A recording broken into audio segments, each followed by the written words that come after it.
This is the ultimate Combat Rogue Season of Discovery Phase 2 guide you're going to need. Hello, my name is Javier, and my job is to make your life 10 times easier in both SoD and retail versions of World of Warcraft. Starting off with our stat priorities, we're going to want hit chance mainly, but we are going to be getting this from talents and not the gear. Agility up next, then strength and attack power, and lastly, crit chance. Moving swiftly on then to our talents, we're going to be putting 3 points into improved gouge, increasing the effect duration of it by 1.5 seconds, and 2 points into lightning reflexes, increasing our dodge chance. This is because we just do not care about the improved sinister strike in phase 2 of SoD. Going down, we're going to put 5 points into precision, increasing our hit chance by 5%, very self-explanatory on there. And putting 3 points into improved backstab. The reason we're going to be doing this is because Mutilate, the new rune that we're going to be using as our combo point generator,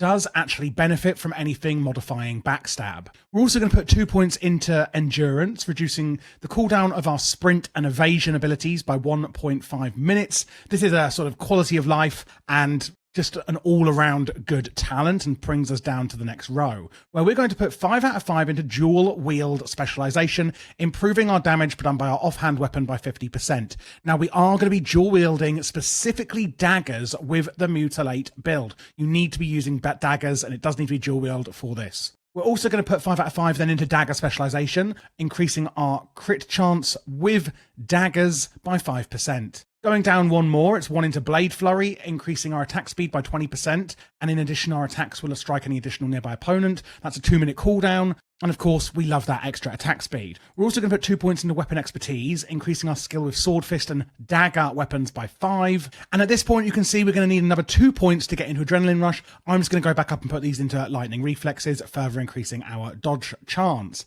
1 point then going into Adrenaline Rush, 5-minute cooldown, increasing our energy regen rate by 100% for 15 seconds. Going on to runes now, on the chest, we're going with Deadly Brew. This is going to grant several improvements to our poisons. When you inflict any other poison on a target, you also inflict deadly poison. So we don't need to put deadly poison on our weapons at all. If your weapon does not have a poison applied, it has a chance to trigger instant poison, as if instant poison were already applied. I always say to put instant poison on your weapons, but it doesn't really matter because of this rune. And then Deadly Poison and Instant Poison now gain increased damage from your attack power. On the leg rune, we're going with Envenom. This is going to be our main finishing move. Now, we do also want to keep up Slice and Dice, remember.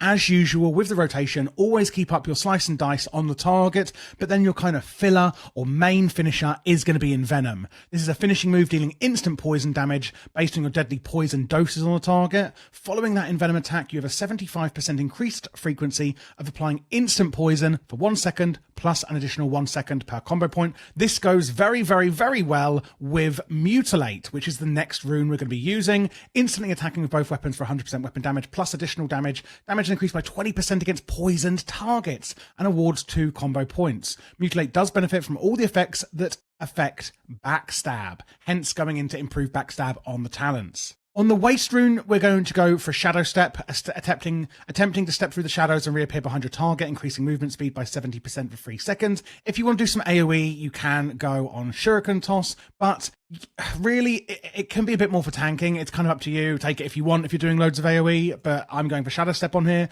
And then for the foot rune, it's going to be Master of Subtlety, where attacks made while stealthed and for 6 seconds after breaking stealth cause an additional 10% damage. Of course, then when we're starting combat, we are going to want to start in stealth, adding Garrett to the target, Mutilate being our main combo point generator, keeping Slice and Dice up on the target as our sort of #1 priority on our finishers, and then over that it's going to be Envenom as our main finisher for our combo points. If you're wondering when to use your Adrenaline Rush, increasing your energy regeneration rate, it's really good to use this with Blade Flurry because of the increased attack speed and regeneration both coming in together. And they are, you can use 1 Adrenaline Rush sort of every sort of 2 to 1.5 Blade Flurry. So try and time these as well as you can. You can also use your Vanish as well to get the improvement of the, not the improvement, the benefit, sorry, of Master of Subtlety. So when you go into Adrenaline Rush, you can use Vanish to go into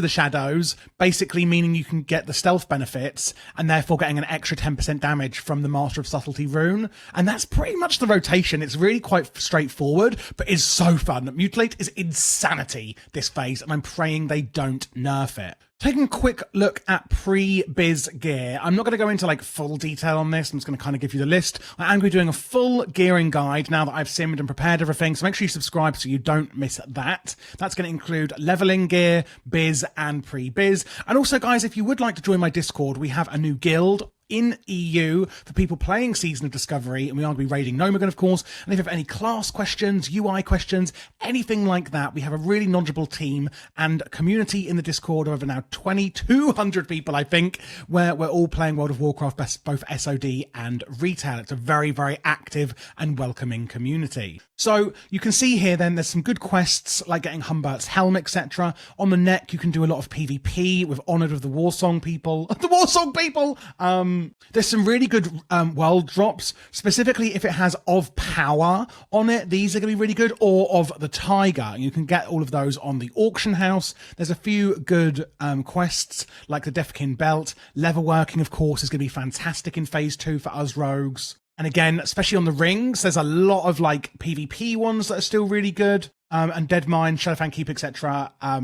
Scarlet Monastery are still going to have some really good weapons, etc. On rings, Seal of Rin is going to be really good still in phase 2. Not Biz, of course, but still really good while you're leveling up, or the Seal of Sylvanas and things like that. Looking at the actual Biz gear then, we're going to want to take level working to get the glowing neuro-linked cowl, increasing your hit by a further 1%. And increasing your attack speed by 20% for 10 seconds when you use it, and giving a little bit of weapon damage as well. Now, this is going to also hurt you, and it is on 10-minute cooldown, but it's still a really good cooldown to use. We've got the Neuro Peace Officer's Talk, adding crit chance and attack power on the neck. This is from Nomagon. Failed Flying Experiment is an interesting one. This is fantastic. However, it's a level 40 quest in Feraluz that's going to be very difficult at level 40, and you would want to take a group to do it with you. However, it is best in slots, so if you can get a group together to do that, it's really worth it. The Dark Hooded Cape is from Nemar the Slayer in Arathi Highlands. And then going on to the chest, legs and boots, we have this insulated set, increasing crit chance by 1%, increasing plus daggers by 3.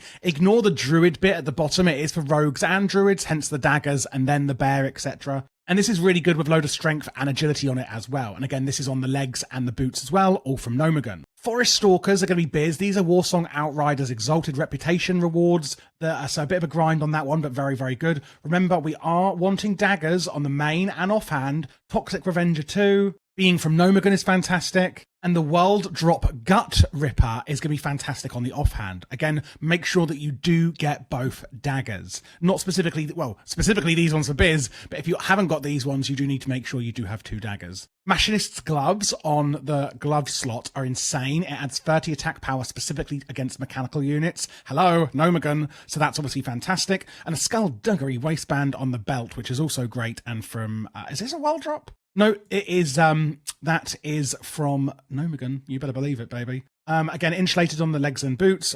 Protector's Band is still really fantastic from phase 1. This is a unique equipped ring from Nomagon. It adds agility, stamina, nature, and arcane resistance. Avengers Void Pearl, still fantastic from phase 1. Experiment 420B, again from Nomagon, increasing attack speed by 5% and attack power. And then Falco String on the bow. Don't forget there's also the new Rogue Skill Book, which can remove all of your existing combo points from your target and storing them. These stored combo points will then be transferred to the next non-player enemy you hit with a melee or ranged ability. This is really great for moving combo points from mob to mob, and this is actually from dungeons, and you can get this. It doesn't take up a rune slot or anything. You can just pop that onto your character.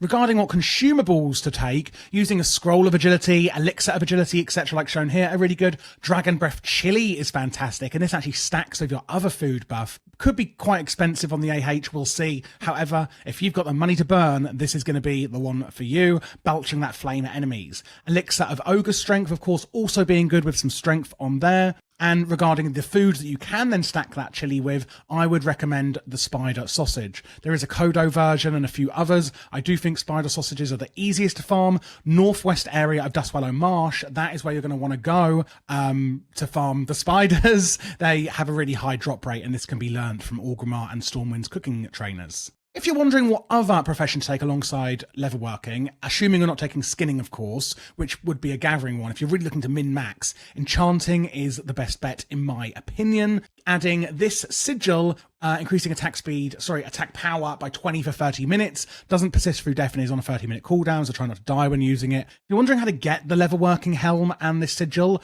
it's going to be through an epic quest chain that hasn't yet been like properly found out, and I will have a guide on it as soon as that has been revealed. So sorry, I don't know yet.